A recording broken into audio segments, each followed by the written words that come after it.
Hey guys, this is OG. So Bitcoin has been rejected at the daily resistance of 42.5K.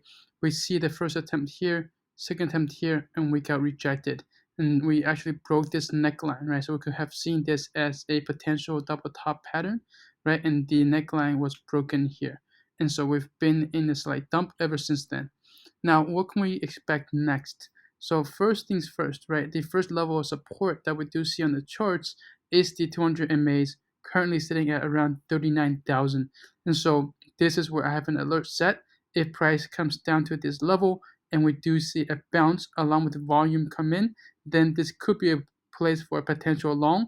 And then we could potentially target the 42.5K level again and maybe break through, right? But that's all pending on one, price coming down here, two, price bouncing, three, volume coming in, right? Unless all those three things happen, I will not be opening a new long trade on this. And we see that volume is very low, partly because this is, um, you know, the weekend in some parts of the world. It's Monday in some other parts, but in essence, volume has not come in yet. The U.S. markets have not opened yet, so we'll have to see. So potentially in a few hours or 10 hours or so, when the U.S. markets, European markets all come back on, and we do see some sort of volume come in, then we could see some sort of kind of trade setup. That said, if we zoom into the 15-minute time frame, you know what's not good though is that we have broken down below the 200 MAs on the 15-minute time frame, right? So we do have a situation where the 15-minute and the hourly time frames are somewhat in conflict with each other, whereas typically we would like both of them to be aligned, right? We would like to see price be above the 200 MAs on both the 15-minute and the 1 hour time frame for us to take along. But alas, this is the situation. We'll just have to take it as the markets have it. So with that said, right, on the 15-minute time frame, we do have the 200 MAs as overhead resistance, and this is roughly, let's call it the 41,000 zone, right? And so if price comes to this level and gets rejected, we might actually see another leg down, in which case the 39,000 level might or might not hold, right?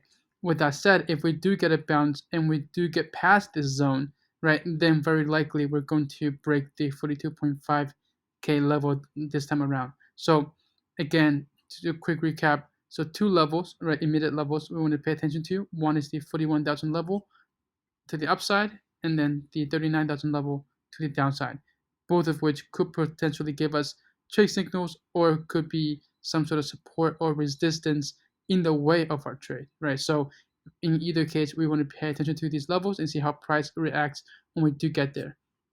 Now, switching gears a little bit to the ETH Bitcoin chart. So, if you've been following me for the past few days, right, something that I've been mentioning is I'm looking for a potential to convert some Bitcoin into Ethereum, right? This is one of the perhaps lowest risk, highest reward. So, one of the best risk reward trades that you could have, which is knowing when to convert between Bitcoin and Ethereum. The reason being, Ethereum is, well, an altcoin. It is the largest altcoin, and so it, in a sense, has the lowest volatility for all the altcoins. So if you were going to bet on alts, then ETH is probably your safest bet, right, quote unquote. So with that said, what I do is when I do convert between ETH and Ethereum, they're typically more of long-term, multi-month plays as opposed to shorter-term trades, right? So what we had here was, if we zoom out to the daily first, actually, we do have this descending triangle, right? The top, the bottom, and we actually got a breakout right out of this. But before we even got the breakout, we had another signal, which is this double bottom signal here. And so we actually had an entry on this candle, which is at 0.061. And so I was actually asking you guys, how many of you guys would be brave enough, right, to convert some of your Bitcoin to Ethereum with me? And I think a third to a half the people said they were, and the other were more kind of still waiting for confirmation.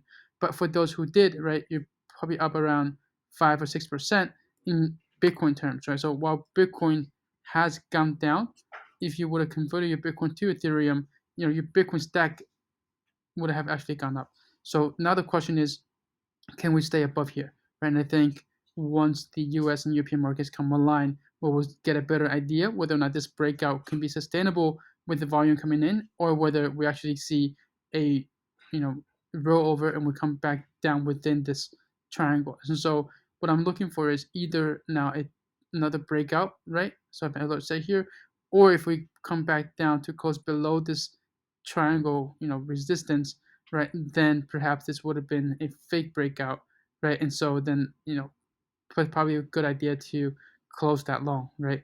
So either way, this is something that, I've been paying attention to. And so this could end up being a very, very nice trade, right? If this is a genuine breakout, we could potentially see this rally at least to this level and potentially much higher. So you can potentially, double your or triple your Bitcoin stack by just converting some Bitcoin to ETH and sitting on it, right?